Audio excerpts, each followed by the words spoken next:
All right, guys, in this video, I want to talk about my new gun, the HTMR wet and dry blast gun. So you can use this for vapor blasting or dry blasting, and it works awesome. In fact, it probably works up to 2 times faster than this gun right here. So if you're using this gun, or if you bought a vapor blast machine retail and it has a gun that looks like this thing rips twice as fast, okay? So if it takes you normally 30 minutes with this gun, you're looking at 15 minutes with this gun, given the same air consumption, okay? If you throw the same amount of air at it, it's gonna work twice as fast.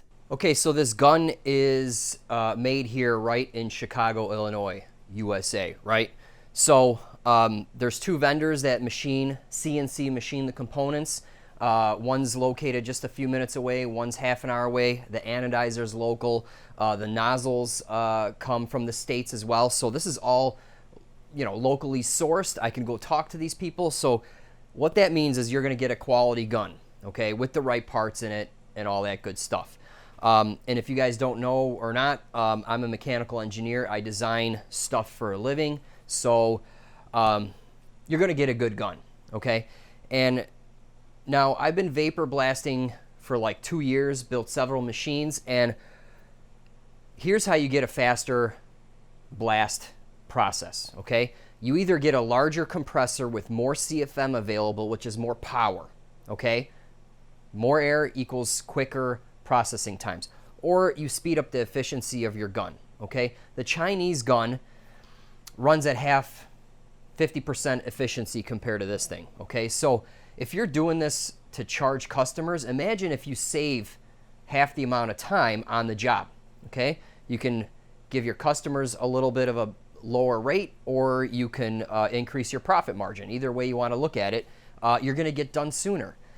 I don't want to stand in front of this thing blasting all day. I want to get it done as quickly as possible, and you know, I do want a larger compressor, but in the meantime, I'm just running a more efficient gun. Also, the gun is a one-time buy, okay? But if you're running the Chinese gun, you are wasting energy by running your compressor twice as much, and you're putting wear and tear on your compressor as well, right? And you're probably gonna have to take breaks more often because, let's face it, a piston compressor, you know, you gotta let that thing rest every once in a while, right? So I've said this before, I wouldn't recommend buying a retail machine because you can build one out of wood. I would spend that money on a compressor. Buy a huge, nice compressor, buy a nice gun, build a wood box, and man, you have a very capable machine. Okay, so this gun is available for purchase on my website. You can click on the link in the upper right or down below. And if it's out of stock for some reason, that means it's I'm just in between batches, okay? So I will be making more. And if it is out of stock, there's also a wait list. I would recommend getting on the wait list.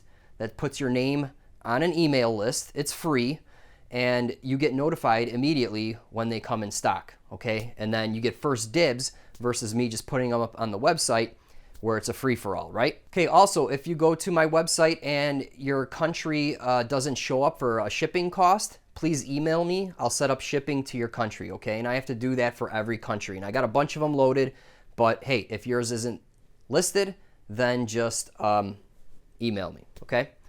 All right, so in this video, we're gonna be doing a performance test between these two. We're gonna be doing dry blasting only with this, and then wet blasting with both of these, and you can see the difference, all right?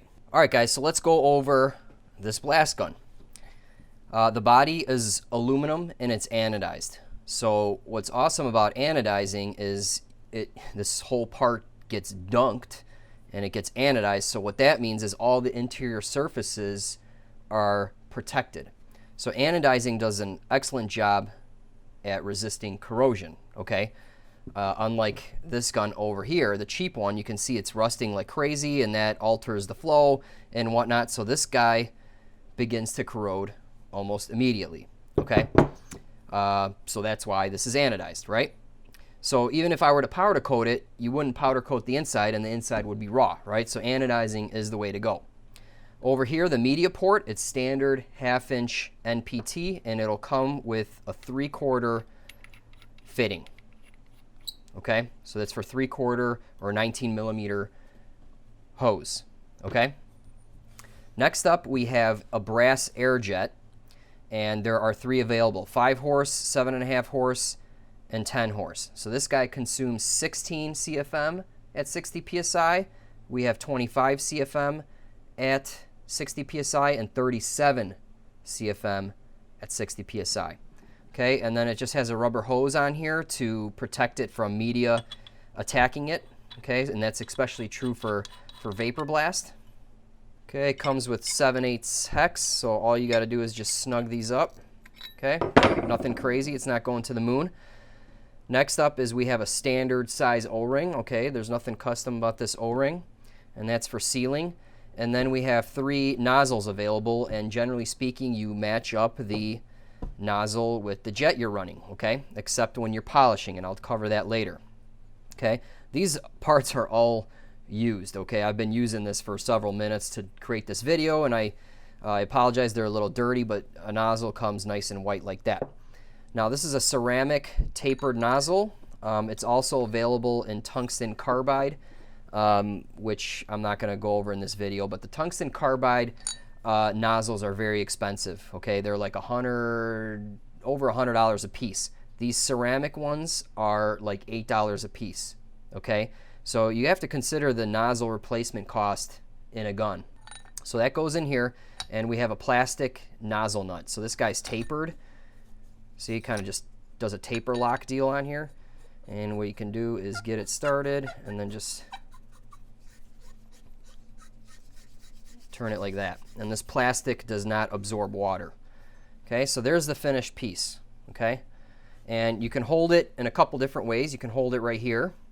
Okay, and you got a nice little groove here for your finger, so you can hold it like that. You can hold it at the hose. You can hold it like this, and like this, like a pencil. I mean, it's pretty comfortable, so that works nice. Okay, since this is a dry blast gun as well, well, first of all, for vapor blast, I recommend a 3/4 slurry hose. Okay, but since this fitting is standard, you can go buy a $5 fitting. You can go to 5/8 hose or 1/2-inch hose if you want. Okay, these will not come with the gun. Maybe I'll sell them on my site at a later time, but I will provide links to where you can buy those for $5. Okay, those are standard. Any hardware store should have those. Okay. All right, so that's the gun. 1/2-inch hose for the air, and 3/4 hose for the media, and they fit on there nice and tight. And actually, it's like a nice crotch for your hand here, so it's very comfortable. And I definitely recommend these Flexzilla hoses. They are super lightweight, flexible, even in cold weather, and they just work really nice. Okay, so here's this cheap gun. And you heard me talk about this a bunch of times, but where this gun falls short is the bore length. See, look at this long nozzle. This bore length is only like 1 inch long, so it can't get laminar flow. Okay, and it's a shotgun. Okay, and these holes are never straight. The air jet to the nozzle, it isn't straight. It leaks. Usually when you buy it, you get incorrect parts, and that's just the way it is. Okay, and you know, I have reason to believe that, you know, expensive retail machines come with something similar like this. So when you buy a better gun, you're automatically going to be working 2 times faster. Okay, awesome, right? Okay, another thing I like is a taper nozzle. Okay, this thing is big and bulky, and you can't see your progress. Okay, also, if you were to be vapor blasting a blind hole, it's very difficult to get this guy in there and clean inside. Well, with the taper nozzle, you can get right in there, walk it around, and you can clean smaller, tight spots way better. And think of an air-cooled engine with all the cooling fins on the cylinder and the head. Dude, those are a pain in the butt. So a taper nozzle really goes a long ways in cases like that. Nozzles and air jets will be available separately on the site, and you can pick and choose. You can buy more later if you want to experiment with different CFMs and whatnot. Now, I have a 5-horse compressor, 19 CFM at 90 PSI. However, I run these for a short period of time before it completely drains my tank. You know, the 7.5 horse and the 10 horse. And if I have a really stubborn part, I will put in a bigger jet just so I can get it over with really quick. All right, but I bought a brand new one off Amazon. So here we go. Let's take a look at this guy. New, made in China.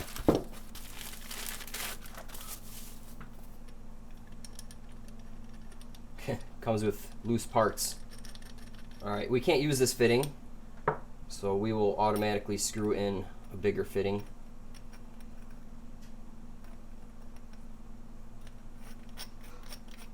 Okay, so we'll go with a bigger fitting. Always want to run huge hoses, right? Okay, let's do some measuring really quick. Okay, so the nozzle's right on the money.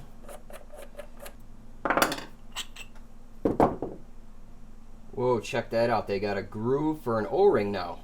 They did not used to have that, but there's no O-ring on it. So yeah, this is a nice leak point here, and I actually machined grooves for O-rings here in the past. So it looks like you may get lucky and get one with a groove. You can put an O-ring on there.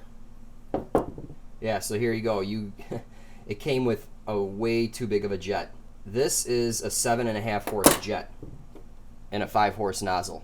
Okay, so they just sent me the wrong parts, and that's part of the problem. This is going to consume way too much air, and yeah. So anyway, let's just try it. Let's try it right out of the box.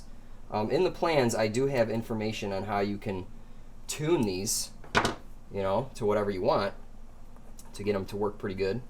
But you know, that's one thing. Usually they give you the right nozzle. The nozzle may be undersized because, you know, there's no precision in this. You can see it's a little offset. This one's offset big time. Look at that. It's like way to the left. So that's inefficient, obviously. But let's just put it in there and compare it, okay?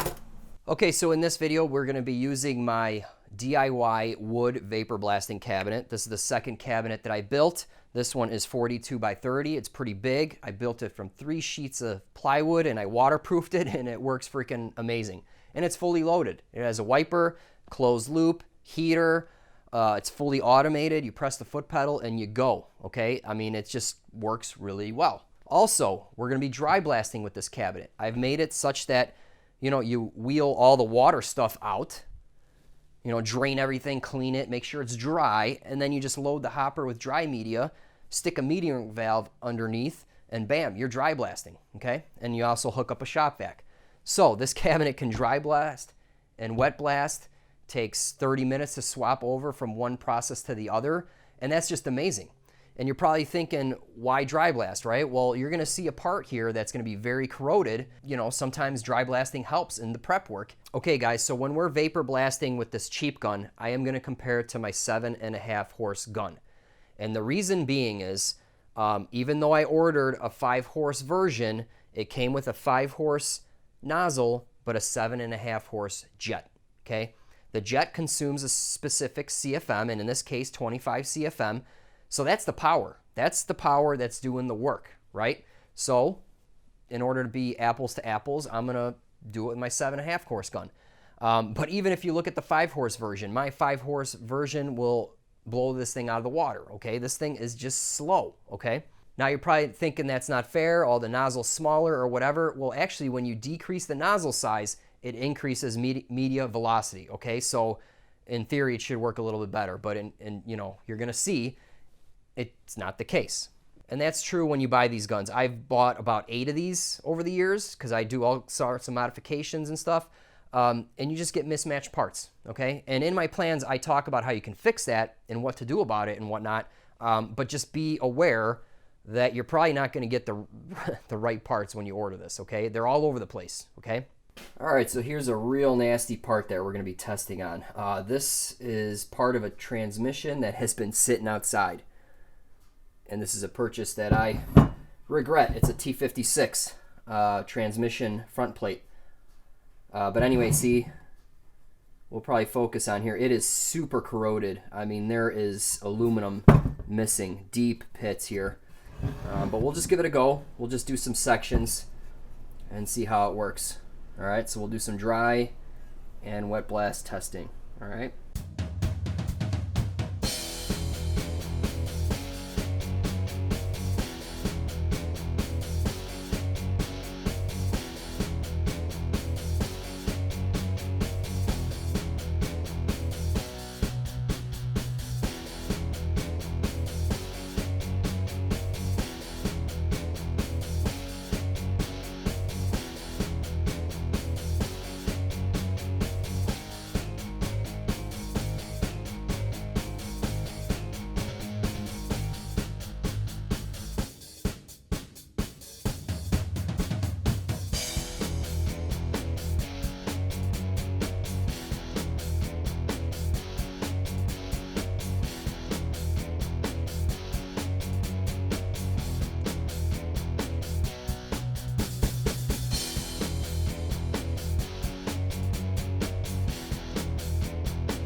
Okay, here's the part after some quick dry blasting.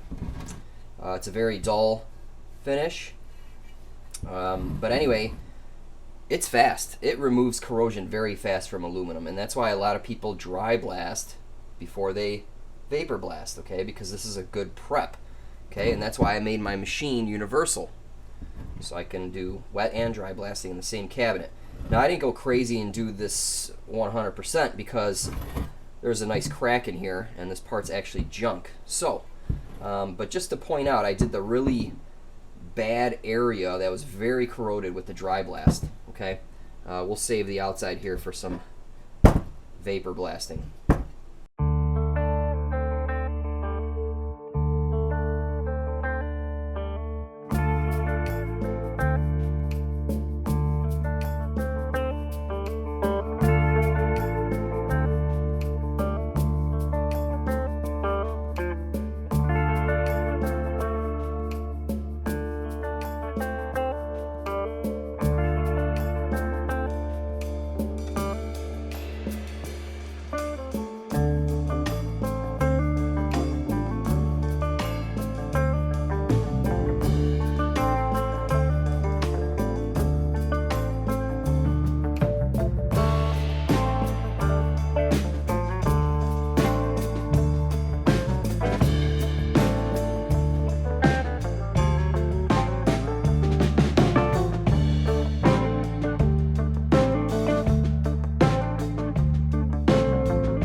Okay, so let's take a look at this part.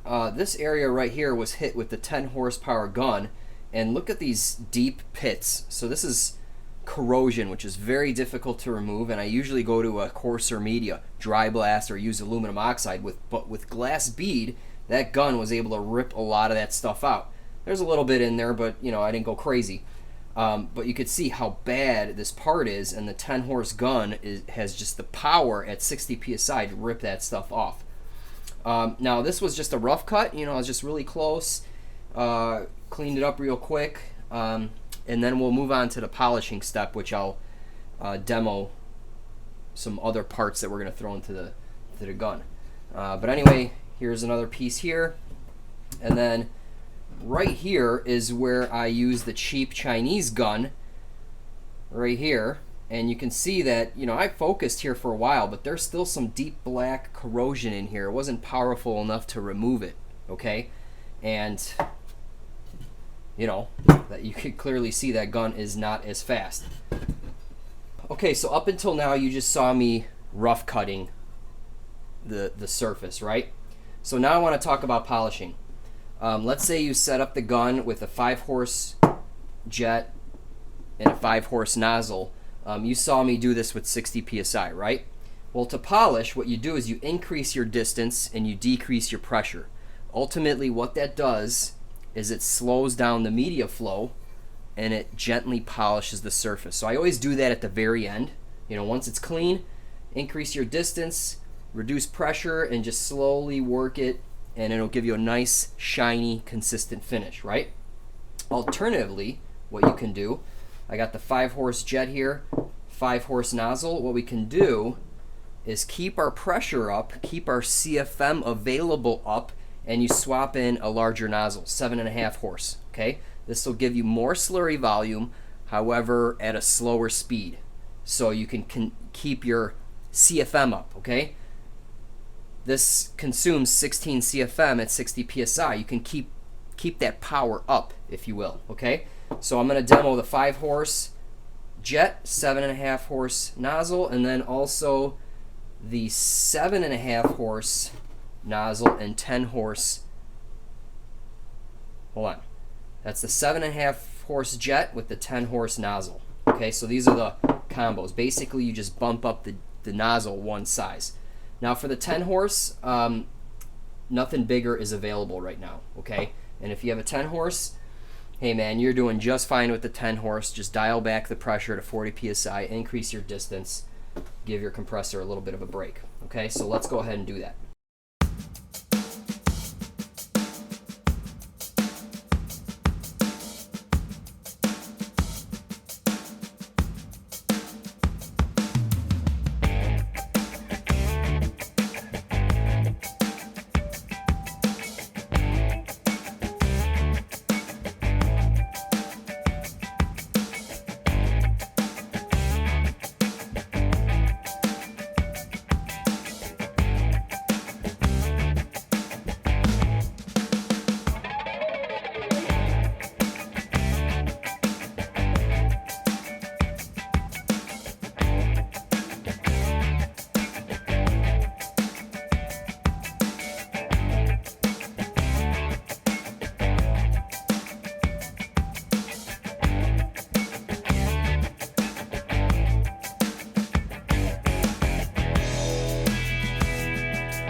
Alright, so here's the area we polished with the 5 horse jet, 7.5 nozzle.